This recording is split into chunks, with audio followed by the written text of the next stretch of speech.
All right, this next recipe is for, Costco has it, and it's so dreamy. It's their artichoke jalapeno spinach dip. Have you guys tried that? And I think for me, Christmas is just like, you can't have Christmas without spinach dip, spinach and cream cheese dip. So I can't have dairy. I don't want to, I don't want to feed my family that. So I made this recipe so that it's a delicious artichoke spinach cream cheese dip that I think is just as good as I can get at any store or make with real cream cheese, but it's made out of our homemade cashew cream cheese and lots of other whole food ingredients. Hang on, I'm going to dump this out.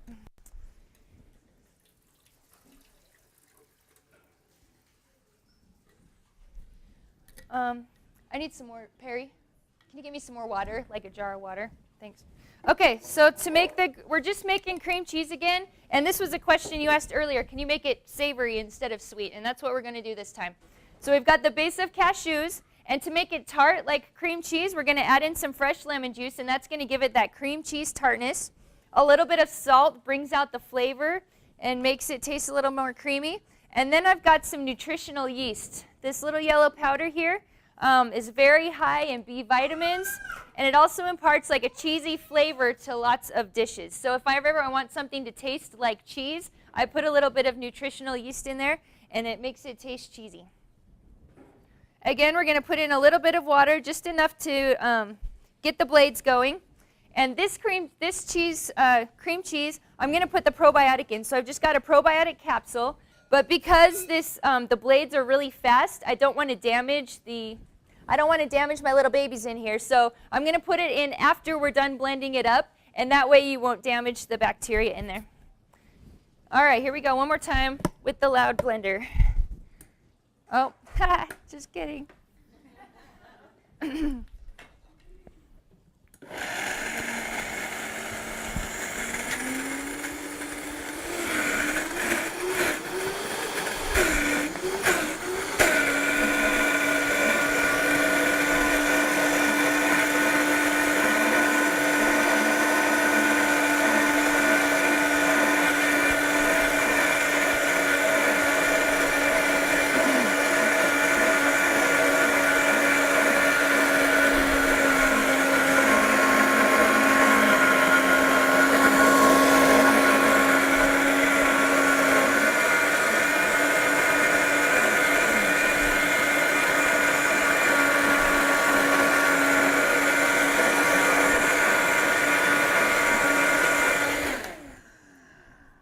Okay, now if I was at home, what I would do is make the cream cheese the night before or the day before, and then I would put the probiotics in it and leave it out on the counter at room temperature overnight or for up to 24 hours.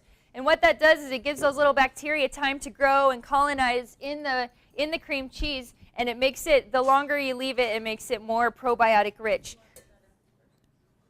I'm going to mix it in the bowl. Yeah. So I'm just going to hand mix the probiotic into the bowl. And again, if I was at home, I just cover it, leave it at room temperature for like 24 hours. And what that does is it helps the bacteria to grow, and it also makes it a little bit tartar. So it's a more believable cream cheese flavor even when you let the bacteria grow, because it gives it that nice tart cream cheese flavor.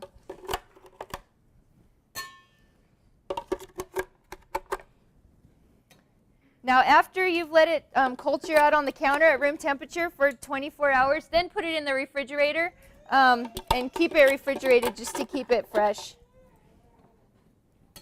What do you guys, Yes, yes. So the recipe has all this in it. And then I'm just going to break open the capsule and mix it in by hand. And like I said, if I was at home, I would leave it out and then make the spinach dip the next day.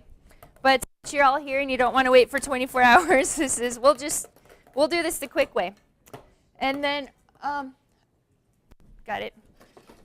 All right, you can either mix in the rest of the ingredients by hand, or I really like doing it in a food processor because it saves me a lot of kitchen time. Thank you.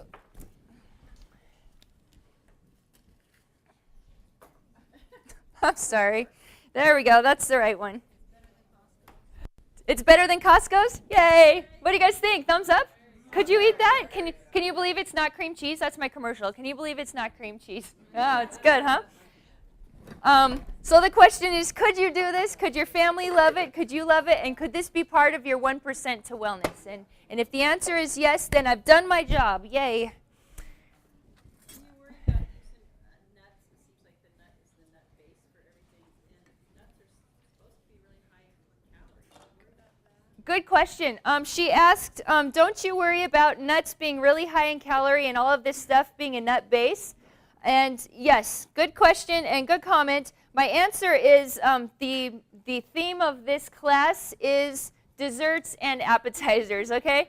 So I realize that all of these things are high fat, lots of honey, lots of maple syrup, and the reason for that is because we're doing desserts and appetizers. So my focus here is, if you're going to eat something sweet, how do you make that sweet thing as healthy as possible? If you're going to eat something creamy and cheesy and cream cheesy, how to make that as much as possible? Do you want to eat this every day for every meal? No. You want to base your diet on green leafy vegetables, lots of fruit, whole grains, lots of beans, and then have this for your treats. So this whole class is about making treats.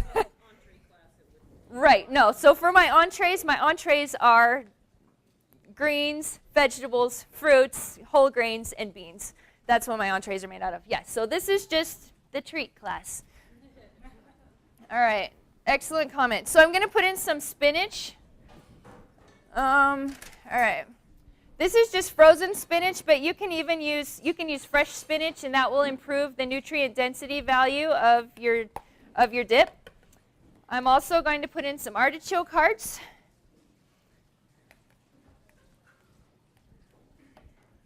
And some green onions,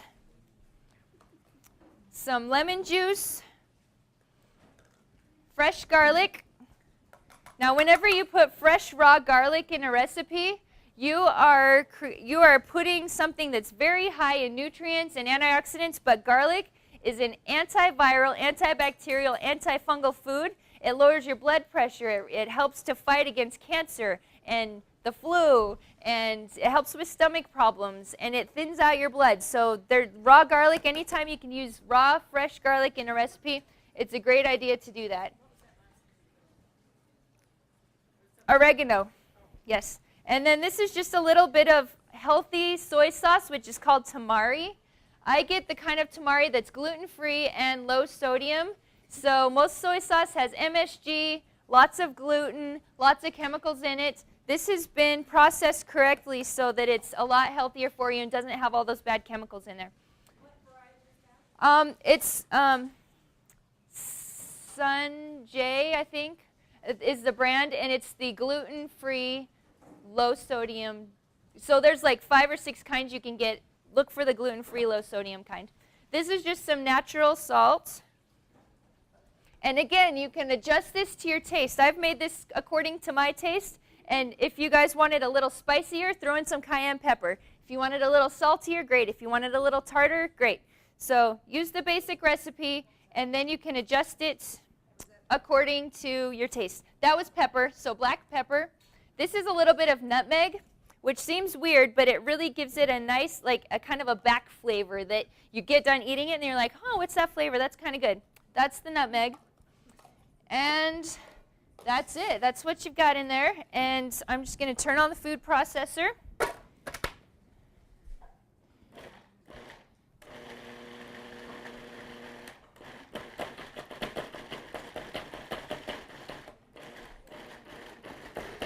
How easy was that, right? So that was super easy, quick, nutrient dense. And I'm going to show you something I really like to do to make a beautiful platter. I don't have a plate here, so I'm just going to make an actual platter. There we go. I like to take these little baby peppers, and I like to make a vegetable tray. So instead of putting high gluten, high sugar, high processed, floury crackers on there, I'm going to put vegetables. And if you want to make some vegetable chips that are really yummy, you just take a zucchini or any vegetable you want, actually, and you can put it in, slice it thin, put it in the dehydrator or in a warm oven on a baking sheet, and you can make really yummy vegetable chips out of that. You can make kale chips, zucchini chips, and those make a nice base to put the dip on. Or you can cut up these little peppers, which are super cute, and just fill these babies up with the dip. and it makes a beautiful little hors d'oeuvre that you can put on a plate. And they're so cute that people just want to eat them because of how cute they are. And really, it's important to realize that when you prepare a food, you're not just eating it with your mouth. You're not just eating it with your stomach. First of all, you digest it with your eyes, okay? So it's got to be really pretty, really colorful, really vibrant. Second of all, you ingest it with your smell. So it's got to smell good.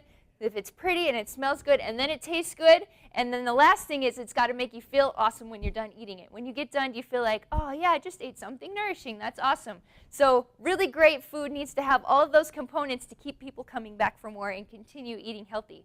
So if I was doing this at home, I would do a bunch of these, put some vegetable chips on the platter, have some carrots and celery and the rest of the regular vegetables, and then use this as a really yummy dip.